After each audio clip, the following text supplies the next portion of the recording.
Hello there, this is Dorleen. Welcome to my channel. Today I'm going to be making a really cute treat box. I got the free file from my scrap chick, and they do a free cut file every month. This was for the month of October in 2022. So the one thing when you upload a cut file that has either score lines or cut lines, like I'm pointing out right now, is you have to change them and do a little bit of finagling before you actually cut out or hit the make it button. So if you notice the score lines, I just moved over that main body, and the cut lines were not attached to it. So the first thing we need to do is we need to highlight those lines. And if you look over to the far right, it'll show you that there are cut lines. It also shows you up on that top, and you want to change that to score because you want them to be scored and not cut. And then what you need to do is you need to just drag down a box to select the main image plus the score lines. You could also do that by selecting them on the right hand side where it shows the layers. But once you get just those two, you hit attach. So that way the score lines are attached to that main body image. So what I'm showing you right now is once I hit make it, there's all these mats and there's all these different colors. But if you look at the images, they're all pretty small. And I've done this before and I've talked about it before. But what I like to do is combine cuts. Even though they're not the same color, you can still put them on the same mat. So that way when I'm using scraps, and I'll show you in a little bit, and then you can put the scrap colored papers in the spots they're supposed to be. So how you do that is you go to, in this case, I'm going to the black, and I'm basically hitting those three little buttons on the top, and I say, move this object, and it tells you you're moving it to a different mat. I'm moving them all to the white. Now, if you notice, it changes all of the cuts to white because that's what it thinks you're cutting. I know that those are actually black. Now you can combine all the colors on the same mat. I only did the black and the white just to show you. So in that top portion, I cut the white. The bottom portion, I put my black paper and I cut the black. So again, it doesn't really save material, but it definitely saves time, especially when there's so many different mats and you don't necessarily want to, cut and then God, how would you do that? Unload, I guess, your Cricut and then change the matte colors again. Whatever, it's a time saver. But like I said, the main thing is you have to pay attention to what colors you're putting where.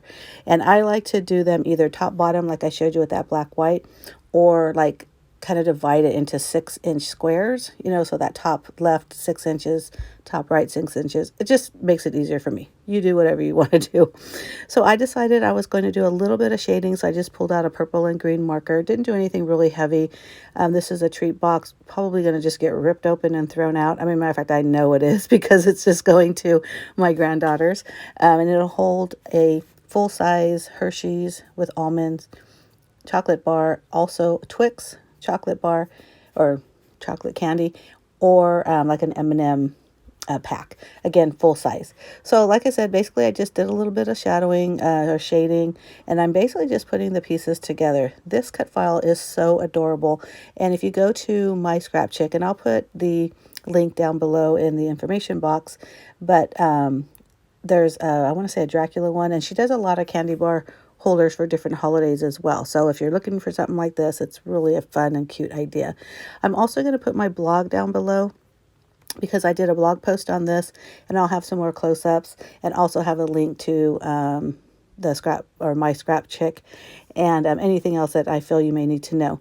Now, all of the paper that I'm using is from Cut Cardstock and their pop tone line. The only one that's not the pop tone is that dark purple is actually a basis paper, and the white. The white actually is just scraps from some white cardstock that I got from Cut Cardstock. I'll put a link to their blog, their store as well. So this cut file, again, like I mentioned, is super easy. The nice thing about when you upload it, it's already sized, so I didn't have to change any of the sizing. The only thing I had to do was add that or change that cut line to score line, and then again, attach it. But, that's pretty minimal, especially when the file is this cute and also free. So that little portion right there, I decided to pop up the nose just to get a little bit of interest. I know I already did a little shading as well, but just a little bit of 3D foam always makes things a little bit more fun and add some dimension.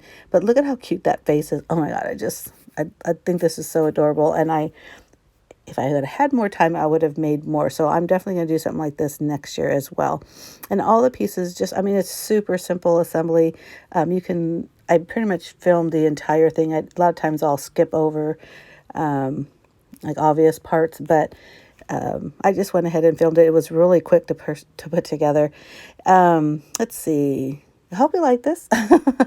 And if you do, please give me a thumbs up. You could leave me a comment below if you have any questions. Also, I do at least 2 videos a week. One is always scrapbooking, and the other is whatever it is I'm creating in the command center. And in this case, I'm making these Cricut project and also cardstock project, a fun Halloween treat or candy bar holders. My craft room is called the Command Center, so that's where I get my blog address. But that's exactly what I'm doing. I'm crafting and creating things in the Command Center, and I hope you enjoy it. I did add a little bit of 3D foam on this second hand as well, just again give it a little bit more interest. Not necessarily, because like I said, I'm sure it's just going to get ripped open. But you know, I have the products, why not?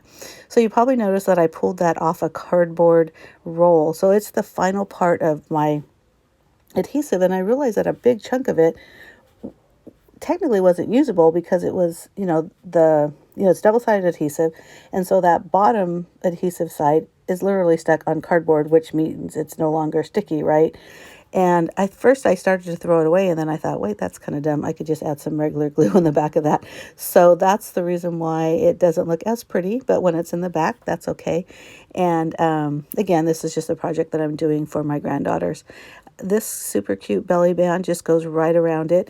Now, obviously, that little square, it can be a sentiment or like a greeting or a name added to it. I didn't add anything, but I will put my granddaughters' names because I did make 2 of them.